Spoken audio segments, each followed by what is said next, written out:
Hey guys, Dan here with Battlefield Curator. Are you having a problem finding good deals in 2025 on military surplus? Are you just tired of scrolling and scrolling and scrolling through Gunbroker and just looking at listing after listing of just nothing but crazy overpriced Milsurps? I'm gonna give you my pro tips on how to find good deals here in 2025, and within the last few months, I know some people that found some good deals, including me. So I'm gonna share that with you, and let's get right into the video. All right, let's go ahead and take into consideration what it might take to find a good deal. First of all, think about the timing.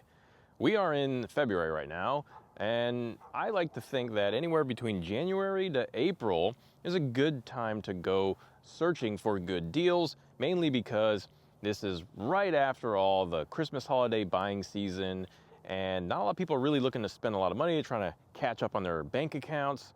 And April is tax season, so when people start getting their tax returns, if they get a tax return, they'll be looking for whatever's out there. But right now, some of your local gun shops will probably be hurting for some business. So they might mark down, or you might have better negotiation power. Some of the times that you don't really want to be buying is during election season, during a crisis, like an economic crisis, or some kind of like the pandemic, for example, because a lot of people were buying during that time. Time periods of high liquidity, like when we got all those stimulus checks during the pandemic. That was like 5 years ago, man, that's crazy. And anytime from around those Black Friday time frames all the way to Christmas, those holiday time frames, people are in buying frenzies. You kind of want to stay away from buying a lot, or maybe even just wasting your time looking for good deals during that time if you know your time is limited.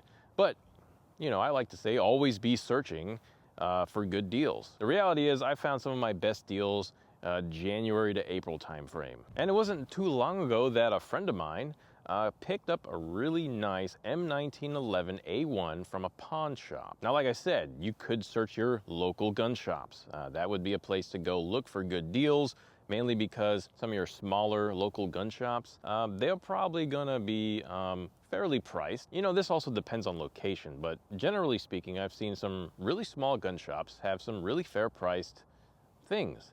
Are you gonna get some good deals? Maybe not. The one thing you gotta remember is that, like, usually gun shops will fairly price things or overly price things. They tend to do a lot more research. They specialize in guns and firearms and weapons. So if that's their specialty, then they probably understand the market.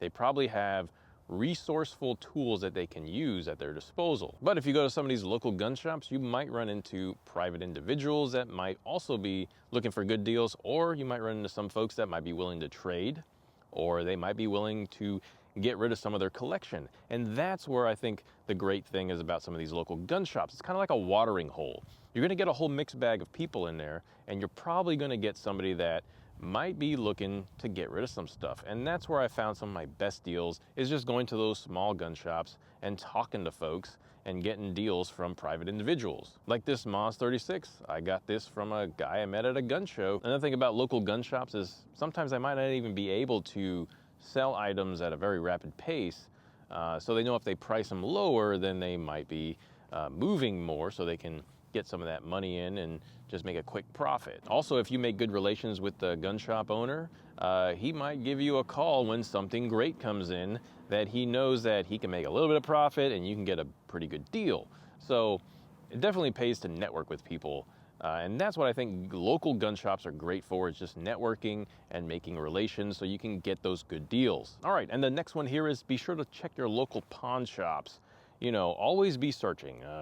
Just go out there, when you're driving around, or if you're coming back from work or something, put on that ABS. Always be searching. Take a longer route back home, stop at your local shop just to see what they have. And I ended up doing that, and I found a beautiful Colt single action army first generation cavalry revolver. Yeah, I was kind of surprised. It was US marked, and they had it really, really cheap compared to other Colt revolvers.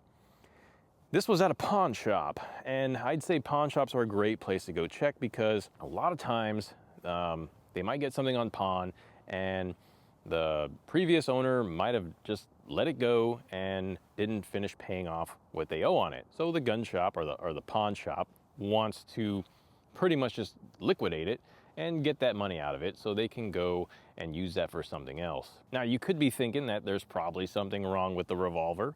It's a little gritty, it's a little grimy, it's shot black powder, it's the first generation. It's an 1891, it's got the RAC, or Ronaldo A. Carr, inspector mark on there. And that was a U.S. military inspector for these revolvers during the late 1800s. So the reality is, I kind of knew what they had, and I kind of knew what it was. I just went to the car to do a little bit more research on it before I bought it. They had it priced really, really cheap.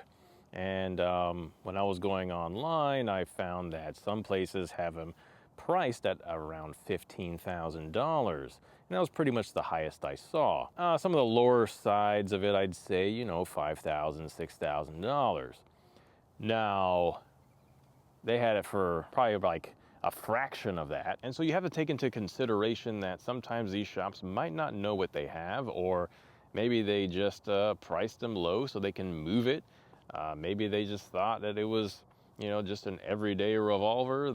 You might say you got lucky, but I was there because I'm always searching. All right, and another place to go search for military surplus are your antique stores. If you like some of the gear, if you like some of the uniforms, if you like helmets, you might be able to go to some of these antique shops and find a pretty good deal.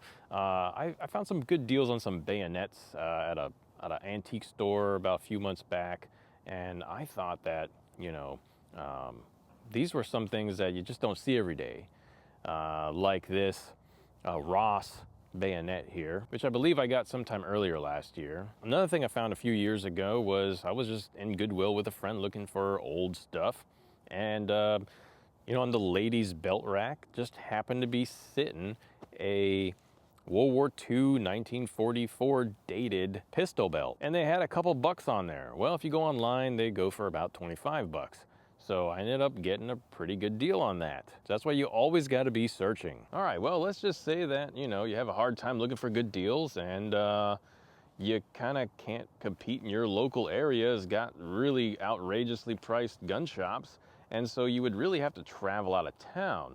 Well, what you could do is you could take some leave and go search, take a day off, or you could do what the gun shops do.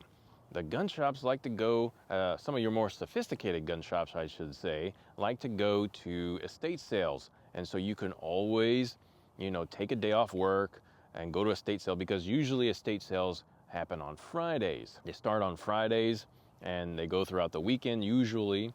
And that's where you can pick up some of your great deals on military surplus or some weapons. Now, where do you find estate sales? You can search around your local area for some of the estate sale companies online, or you can go to estatesales.net and you can search, use the search function and search for, you can search guns, firearms, weapons, military, uniforms, whatever you're looking for, and you can find some estate sales that might be kind of close to you, and you can browse through. And if you find something on a certain date, something that looks really nice and you know, it's got like a good amount of stuff, you can take some time off and go there and try to get yourself a good deal. Now, if you're also saying, well, I don't really have the money to be carrying around all that cash, I always like putting stuff on credit card and just pay it off later. Well, you can always, here comes the financial aspect of it. You gotta have your finances straight when you're getting these military surplus weapons. This isn't like an investment that you would really want to overpay for or put on credit and have to pay that interest. So definitely consider setting aside like 20, 30, 50 bucks a month until you have a good cash reserve set aside for your military surplus hobby. Honestly, I think if you go to some of these estate sales, you plan it out in advance and you take a day off work, and you drive a couple hours to go to one of them, I think the worst case scenario is that one of those people go there first and pick up the weapons before you get there, or maybe they're just overpriced, which honestly I haven't seen too often. Either way, if you did drive that much and it's your day off, you might as well look for other things to do in that area. Maybe go to some historic sites, maybe just spend the day relaxing. So yeah, there is a little bit of a downside when it comes to estate sales, but I think if you find a really good deal, it might actually make it really, really worth it. All right, now I know we touched on it before, but what about online? Can you find good deals online? I think you can. I don't think they're great deals. I don't think they're probably that good of a deal. Now, I would say if a company gets a batch of surplus weapons that they just imported and they're priced a certain way, you're gonna have all these people going out there, oh, they're overpriced, the XYZ price is too high and it's not worth it. But honestly, guys, when it's on the primary market, it's the first batch of that surplus that hits that website. That's probably the cheapest you're gonna find it for a while. It might be there on that website for a while, but you gotta think 5, 6, 7 years down the line, it might be, that military surplus might sell for a lot more, especially if it's all dried up by that time. Now you can also search around for small gun shops that have an online presence, and they might have a good deal. Like I found some good deals in looking at gun shops in New Jersey, and I think Idaho or Iowa or somewhere out there. They had a Gewehr 98. So, I mean, there's all kinds of stuff out there. You just gotta search around online, and it really just takes a lot of time. So if you really want those good deals, you always gotta be searching, and you gotta take the time and do some research on whatever it is you're getting, especially with those estate sales, going back to that. If you see an estate sale with abundance amount of weapons, make sure you do research on what it is, how to check it for any problems or stuff like that. Definitely understand what it is you're getting into. And that's pretty much what it came down to with the Colt revolver. If I didn't know the history of the Colt single action, or I didn't know what I was looking at, I probably would have just passed it off and never thought about it again. All right, well, in conclusion here, I gave you some pro tips on how to find good deals in 2025. Where are you finding good deals at? Have you seen any at gun shows lately? I'm just not even taking the time to go to some of these gun shows because I already know what these guys want, and it just might not be worth it to me. But let me know in the comments section. Make sure you do your research. Check those gun stores, check those pawn shops, check those as antique stores and Goodwill and Salvation Army. Check your estate sales and check online. And if you do those things, I think you'll have an easier time trying to find good deals for your collection. If you like this kind of content, pulverize the like button and subscribe if you haven't. Also check out the merchandise link in the description. I've got some custom made hoodies, jackets, and shirts there you can pick up, and it'll really help support the channel. I definitely appreciate it. As always, like to say, be sure to learn history and curate history. Make it a great day.